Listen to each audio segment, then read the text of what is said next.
Jadi tadi 98 ini lu berhenti kerja. Iya. Nah, terus nih by the way, kalau sekarang orang ada yang masih full time kerja di fotografer tuh apa? Di media. Di media. Itu full time mereka semua. Ada orang yang di Kompas masih full time. Oh gitu. Anak-anak muda gitu. Masih ada. Nah, terus lu berhenti, terus apa namanya? Ini yang menurut gua agak penting, perlu gue tahu, perlu gue ini. Lu mutusin kan berarti kan shifting nih kalau dari sisi ilmu wira swasta nih. Kan terus kan shifting dari kerja jadi bikin sendiri. Jadi punya perusahaan sendiri, punya usaha sendiri kan gitu ya. Iya. Nah, itu waktu itu bentuknya yang di kepala lu cari duitnya gimana kira-kira? Ya mulut ke mulut aja. Ada yang misalnya Pasarnya siapa tuh kebanyakan? teman-teman aja. Relasinya teman-teman. Kakak gue mau nikah nih, gue minta fotoin dong gitu. Ya udah. Oh, jadi event. Masuk Oong sekeluarga tuh adik-adiknya kan motret waktu nikah dari preweddingnya. Dulu belum zaman prewedding udah gue buatin tuh dulu. Terus apa? Dan gue jualannya juga jualan gaya gue, bukan yang umum. Jadinya nih gaya gue gini, gue presentasi dulu pakai hitam putih. Albumnya bikin sendiri, fancy gitu-gitu. Gue minta tolong sama teman-teman kampus yang junior tuh yang anaknya yang sangat itulah handicraft gitu tuh. Minta tolongin bikinin album, desain album yang unik gitu. Belum zaman yang sekarang udah album cetakan digital gini, belum nyetak foto, masih lembar per lembar. Jadi waktu itu pertama kali itu lo emang kepikiran mending, artinya target ininya adalah event perorangan. Iya, event perorangan. Kalau misalnya kantornya ada acara apa, liputan ini gue bikinin. Tapi emang lo inian dari teman-teman lo semua? Temen aja. Nggak ada buka ini ke orang kenal yang bener-bener baru gitu, nggak ada. Teman-teman semua. Entah perayaan 50 tahun orang tuanya, apa gitu kan banyak lah teman-teman kita saat itu tuh di tahun segituan tuh. Itu berarti dari tahun 98? Ya, 98 ke 2003 lah. Nah, terus tadi gimana tadi? Ketemu Robby. Nah, ketemu Robby, terus dia bikin studio. Dia berarti udah memulai fotografi ini? Udah. Jadi kalau lu istilahnya apa sih, fotografer tuh bisnis bukan sih, apa? Ya bisa bisnis. Nah ini gue ceritain nanti di Robby ini gue belajar bisnis di fotografinya. Bisnis. Oke, gini. Karena jadi dia memang udah bisnisnya di fotografi dia. Iya. Sebenarnya bisnis fotografi hobi ini ya buat aktualisasi dirinya gitu loh. Punya jaringan, punya teman di luar orang-orang serius gitu loh. Karena kalau lo berkaitan sama bisnis fotografi komersial, lo akan berhubungan banyak sama namanya agency. Advertising agency. Itu kan isinya tuh anak-anaknya. Kalau di kita tuh kayak Rino gitu. Nah, fotonya sebenarnya nggak ada yang susah. Tapi lu harus melayanin orang sedemikian rupa. Lu motret yang satu pose diulang-ulang sampai ratusan kali gitu. Gue sih gedek gitu loh. Urusan gue. Tapi ternyata ya itu yang harus kita lewatin gitu loh, ngelatih kesabaran kita juga berhadapan sama orang. Kayak itu kalau misalnya, ini gue terus juga bingung juga tuh, misalnya cepat kagak jadi itu yang lu ngerasa, yang fotografer yang ngerasa gak pas gitu. Apa orangnya? Fotografer sih kayaknya udah puas-puas aja kalau gue ya, udah puas aja. Orangnya si klien kita, gitu. Ini alisnya bisa diangkat sedikit kayak ini, senyumnya nih ke ini ketinggian, kelebaran. Seperti itu kayak gitu itu, kepalanya gini dikit, gini dikit. Ulang terus gitu. Sampai ratusan kali begitu untuk satu pose gitu. Nah, udah. Itu gue belajar dari Robby banget.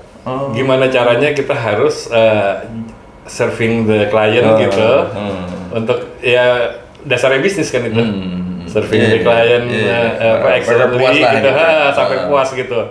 Jangan bilang nggak bisa gitu. Karena sebenarnya bisa kalau kita mau pikirin apapun gitu dengan bantuan digital imaging ya, apapun yang diminta pasti bisa gitu. Tapi waktu itu kan belum ada digital imaging dong? Udah. 98 udah ada? Enggak, di 2004 udah ada. Awal-awal lah gitu. Awal-awal digital imaging tuh udah mulai ada. Makin sini makin sophisticated kan, udah masuk AI sekarang. Ya itu udah lama-lama permintaan klien kan macam-macam, ini fotoin talent sama foto produknya. Nah suka bagian tuh si Robby motretin talentnya, gue motretin produknya. Gitu. Motret produk itu sebenarnya dari dulu tuh udah bisa disederhanakan dengan bantuan digital imaging, tapi lu harus kelihatan kerja di depan orang. Jadi lu harus kelihatan serius, lu memahamin. Ya itu gue belajar dari Robby gitu, kayak gitu-gituan tuh. Sebenarnya udah jadi dari tadi gitu lah. Cuman biar klien senang, gitu, nih jagain sini, kasih pantulan ini, gitu tuh. Udah gitu. Ya udah akhirnya gue mulai belajar motret. Nah yang paling challenging itu motret talent adalah yang Robby nggak pernah mau ngambil dan pasti kasih ke gue adalah motret bayi. Susah banget bos. Itu susah banget. Di bawah 5 tahun itu, di bawah 4 tahun lah bayi-bayi yang infant banget gitu loh. Itu lu gimana lu mau aturnya? Belum lagi kalau dia lagi tidur, terus nanti dia rewel nangis lu tungguin. Wih lama banget bos. Motret bayi itu untuk satu gambar aja bisa berhari-hari gitu loh. Untuk dapetin moodnya. Bisa lu seharian ya skip aja, si anaknya misalnya nangis terus, merasa nggak nyaman di tempat itu, perlu ganti studio Nah, itu gitu. ada orang yang minta bayinya dipotret gitu? Ya iya dong, kayak iklan susu, coba lu lihat aja. Oh berarti perusahaan? Iya, kan klien gede, kalau udah komersial bicara klien gede nih. Nestle, segala macam. Lu barengan Robby, istilahnya kongsian lah gitu Jadi associate. Semua modalnya dia. Gue skill. Punya skill. Sama nyari klien kalau Robby.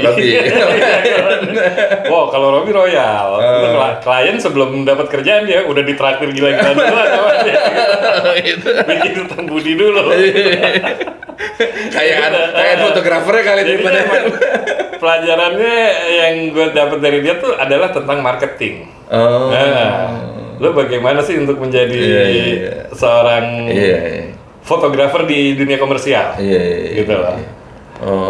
Nah, tapi kalau udah mulai motretnya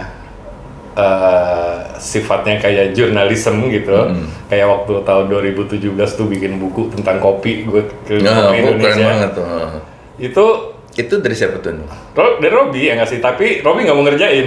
Ini buat lo aja. Ini kan bidang lo ngerjain. Ya iya. Akhirnya gue keliling Indonesia tuh kan, jalan sendirian gitu, untuk motret kopi gitu. Jadi lu akhirnya pun juga jadi belajar kopi ya? Iya, mulai dari karena bikin buku kopi itulah pertama kali ngopi nggak pakai gula tuh dari situ. 2017. Setelah ke Takengon kemana gitu baru ngerasain, oh anjay enak juga ini.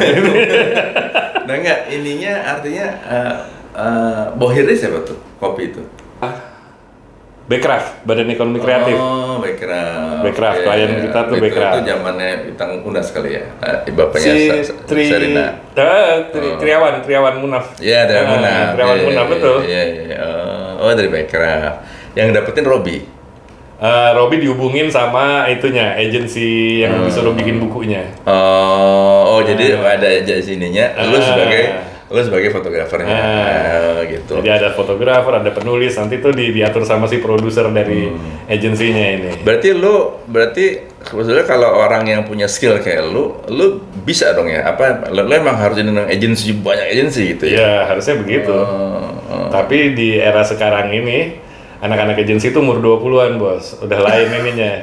Isi kepalanya sama kita ada beda, bos. Udah nggak nyambung. Dulu ya, sama agensi yang sekelas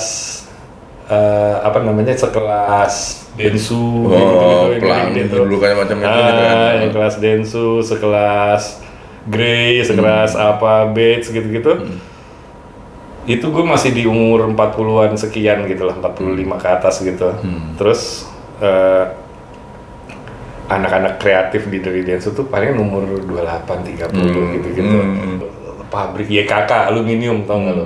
Itu yang ngikutin gue kan anak-anak muda gitu, ke Surabaya kemana segala macam, motretin gedung-gedung yang pakai produk kayak YKK gitu. Nah, di Surabaya sewain mobil, gue telepon Robby, bos, ini anak-anak Densu ini kasih ini aja ya budget buat itu hore-hore di sini. kasih aja gitu. Tapi itu tetap itu ininya Robby. Apanya? Istilahnya. Iya. Pengelola uangnya. Jadi istilahnya kayak misalnya udah bayaran gitu, bayaran gue sekian, bayaran Robi sekian, udah potong pajak itu dia yang ngurusin. Jadi pakai PT segala macam Itu Robi gitu. Bikin quotation gitu, bikin invoice itu pakai nama PT-nya Robi. Sampai tahun berapa tuh? Sampai COVID. Oh, berarti lama dong ya? Iya. 2000. Dari 2004 sampai COVID 16 tahun lah. Oh. Banyak gue sampai ke luar negeri juga, yang diajak juga cuman gue karena Robi mau jalan nih, ada motret gudang garam di New Zealand. New Zealandnya bukan kota yang besar lagi, kota pelosok. Oh, yang gue simpen tuh foto-foto kan, ya kan lu pernah kirim kan, foto-foto New Zealand yang keren banget tuh, yang ada rivernya segala macam kan. Nah itu gue simpen tuh sampai sekarang. Itu si Robi bingung, nih kalau bawa alat dari sini kita gimana nanti urusan Robian. Bos, lu nggak usah bingung. Sekarang udah zaman internet, nih gue cariin. Kita pakai lampu profoto kan, dia punya pasti di berbagai negara jaringannya. Gue cariin, dapat. Akhirnya bisa tuh. By email aja gue bisa nyewa peralatan itu, bayar juga lewat online gitu kan. Akhirnya si Robi sampai kaget sendiri gitu. Kita sampai sana udah ada alatnya, gue bilang gitu. Wah, hebat lu ya. Udah ada tuh lampu-lampu yang diperluin atau gitu. Nah, di sana pun juga dibagi dua. Dia motret talent, gue motret pemandangannya kan selalu kompos tuh. Karena ada yang action terbang pakai flying suit tuh. Flying suit. Nah, si Robi cuma motret model cowoknya aja gitu yang udah buka helm gitu. Nah, gue motret, gue terbang tuh ke satu area pakai helikopter untuk ngambil pegunungan. Pilih-pilih nanti di mana yang cocok untuk dikompos di situ. Itu under budget Gunung Garam tuh. Gunung Garam. Gue Gunung Garam New Zealand, South Africa. Oh ya? 2 kali lagi South Africa. Kenapa jauh-jauh sana lu? Hah? Kenapa jauh-jauh sana? Ya alamnya udah beda ininya. Kan cari, lu gimana di Indonesia cari pegunungan salju gitu-gitu. Kan juga syuting film. Bukan hanya foto aja. Jadi satu tim kerjaan gitu ya? besar. Satu kerjaan besar gitu, kita ikut lah. Kecil-kecil. Sampai di South Africa yang seru. Jadi itu nih gue suka berpikir kalau misalnya iklan itu kan pasti kan dia lengkap tuh, ada yang film segala macam. Tadi gue pikir film, terus habis itu filmnya dipotong. Oh enggak. Di scrap jadiin enggak ya? Jadi foto sendiri. Kadang-kadang lu kan butuh ini. Seperti itu pemasangannya, aplikasinya mau ditaruh di mana? Misalnya ditaruh di jembatan penyeberangan kan panjang. Film nggak mungkin lu bisa potong begitu. Lu harus kompos atau misalnya lu taruh di billboard nih meninggi gini. Jadi emang ada fotografi sendiri. Ada. Nanti tuh di tim digital imagingnya akan membuat sesuai dengan format yang diminta sama itu. Ada yang vertikal, ada yang horizontal, ada yang buat truk gitu kan. Truk kontainer mereka gitu tuh garam gitu kan. Banyak banget kayak gitu-gituan. Jadi boleh dibilang lu istilahnya hidupnya dari barengan Robi ini di bisnis itu gitu. Iya. Terus abis itu COVID lama kan nggak aktif lama tuh, akhirnya sampai mulai aktif lagi 2021 akhir ya, baru mulai ada lagi tuh. Kan motor juga nggak boleh karena kerumunan kan. COVID kan 2020. Iya, tapi kan nggak boleh motretnya tuh nggak boleh itu sampai 2021 kan tuh, nggak boleh berkumpul itu ada itu. Ya udah sampai akhirnya juga gue yang ini nyadar juga kayaknya ganti keluar dari zona nyaman juga nggak apa-apa lah ini gitu loh. Ya nggak nyaman-nyaman juga sih sebenarnya karena gue pada dasarnya kan nggak terlalu suka sama foto komersial. Itu kan cuma gitu. Buat ngejar duit aja sebenarnya. Bukan cari duit lah gitu ya. Oke. Gue pengen sendiri aja. Benar-benar sendiri ini. Benar-benar sendiri. By the way sekarang Robi masih lanjut? Dia juga jarang juga, ya, anak buahnya sekarang ngelanjutin. Jadinya emang udah kayak regenerasi gitu loh. Anak muda fotografer yang muda gitu juga yang mengakomodasi kreatif dari agensi anak muda juga. Gitu. Iya. Jadi istilahnya ini generasi kita nih kan kita kan 56 men. Iya. Nggak terasa ya. Jangan ngomong 50. Makanya lu kalau lu masih ada di situasi lu sama kreatif anak muda, berat men. Bete. Berat ininya. Iya, soal selera, soal apa. Omongan juga lain semua. Lain semua. Jadi gue sadar diri aja lah. Ya udah, gue ini aja sendiri. Nah, 2021 tuh gue kena COVID. Terus pertengahan tuh bulan-bulan Juli. Terus sembuh. Gue kan jalan pagi. Itulah dimulainya gue suka jalan pagi. Gue bikin foto-foto tuh sambil gue jalan. Ternyata waktu jalan keluar jam 5 pagi lewat foto pertama yang patung yang gue bilang, wih cakep. Oh ini ya, foto yang itu, yang di Tebet ya? Yang itu, yang di Tugu Tani. Tugu Tani, ya benar-benar Tugu Tani. Iya. Cakep nih gitu. Akhirnya gue jalan, muter-muter, berhari-hari lah itu kan, nggak cuma satu titik aja. Ada Tugu Tani, ada Monas, ada patung Arjuna yang kuda tuh. Indosat. Ada Muhammad Husni Tamrin, ada patung Sudirman. Jadi gue kejar-kejar tuh patung di Jakarta Pusat. Patung Herme yang di itu, Harmoni itu. Udah kekumpul semua, gue mikir, ini kayaknya kalau gue kalenderin seru juga. Laku. Gue cetak kalender lah, laku. Bukan hanya perorangan yang gue jual, ada company juga yang beli gitu loh. Tinggal gue ubah dikit, kasih logonya dia gitu-gitu. Lumayan gitu, lumayan gede. Ya udah gue pakai santai gitu kan. Gue kan bukan tipe orang ngoyo, kalau udah dapet duit gede tuh yang gue gak nyari-nyari gitu, gue gunakan buat santai. Nanti tahun depan gitu lagi bikin kalender lagi, sampai yang terakhir bikin kopi. Ini aja kemarin gue nggak bikin karena foto gue dipakai, banyak yang dipakai di perusahaan yang mereka mau hak eksklusif setahun. Jangan digandain gitu. Oh ya? Ada begitu? Ada. Perusahaan apa tuh? Bidang apa tuh? Ya salah satunya ada perusahaan IT, ada perusahaan distribusi, ada apa. Salah satunya bidinya Cisco. Oh ya? Jadi lu benar-benar jadi kayak setengah passive income dong ya? Iya. Jadi cuma kira-kira kerja setahun sekali. Tapi juga nggak besar banget. Pola hidupnya aja kita sesuai. Pola hidupnya aja, yang penting kan bisa ketawa. Happy. Kami pengangguran tidak malu makan dibayarin. Itu semuanya gitu. Oke gitu aja. Pokoknya ya enjoyin aja lah. Gue juga ngurus rumah sekarang kan. Jadi waktu lagi COVID kan rumah itu kan nggak ada pembantu, nggak ada apa segala macam. Rumah gue ada nenek. Kakaknya mertua gue yang sakit, yang cukup parah juga udah meninggal tahun 2023. Tapi kan gue urusin itu, nganterin dikit-dikit ke dokter atau apa. Kalau gue kerja kagak bisa, pasti kagak bisa ke handle gitu. Ya anak yang harus kita awasin, karena anak gue masih kecil kan. Kemana-mana gitu gue awasin sekolahnya apa segala macam. Untuk laki semua ya? Laki semua. Kalau perempuan lebih pusing. Jadinya udah gitu aja. Sekali kasih workshop fotografi. Nah sekarang yang gue dengar lu kan sekarang kebanyakan Yudi suka cerita tuh pakai handphone. Iya. Terus ngasih pelatihan. Itu gimana tuh? Iya. Ada misalnya teman baru buka kafe kayak di M Block tuh, ada beberapa tempat ya buat ngeramein kafenya dia. Ini ada pelatihan gini. Ada yang dikasih gratis. Tadi dia bilang, jangan dong bikin pelatihan sini aja.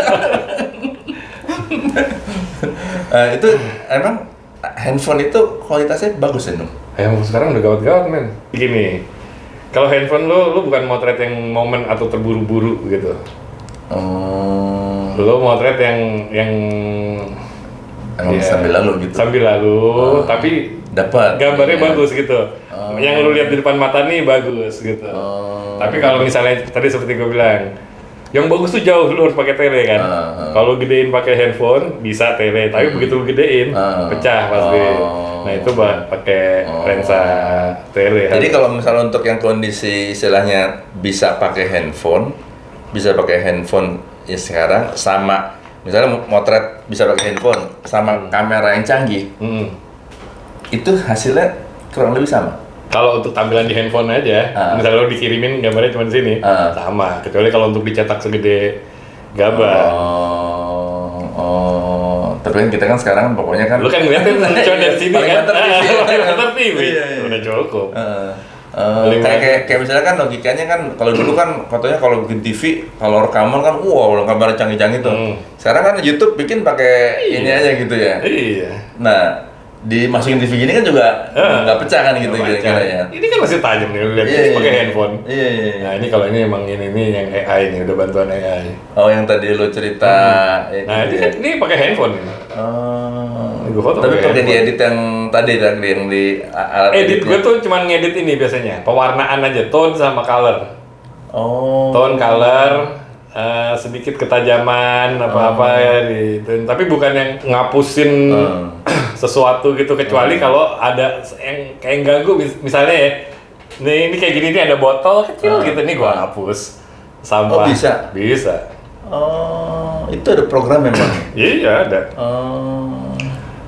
Ini di kalangan jurnalistik lagi rame banget. Oh gitu ya. Berarti kalau bisa dihilangin bisa ditambahin dong. Bisa. Jadi ada namanya Arbain Rambe, fotografer Kompas. Dia tuh bilang kalau kita mengedit foto tidak menghilangkan makna dari foto itu, ya itu kayak lu dandan aja kosmetik gitu loh. Muka lu nggak berubah gitu, lu tetap itu gitu. Jadi ada satu cerita gini di Prambanan tuh pernah ada seni instalasi, ada boneka raksasa ditaruh di pelataran Prambanan. Waktu itu nggak boleh sembarangan orang motret yang masuk situ.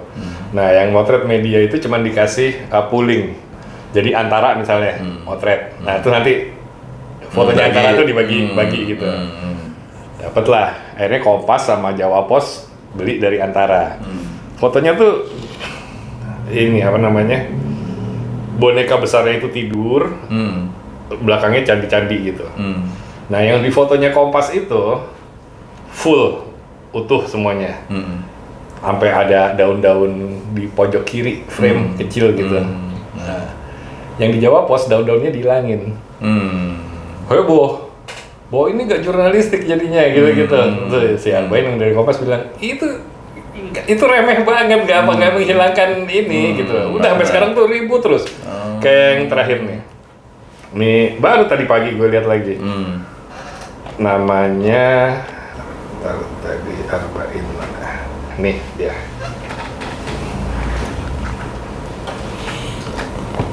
Ini foto asli. Oh, tahu. Ini foto yang lain dihilangin itu, guys. Lihat nggak garis di semen? Ini udah dihilangin.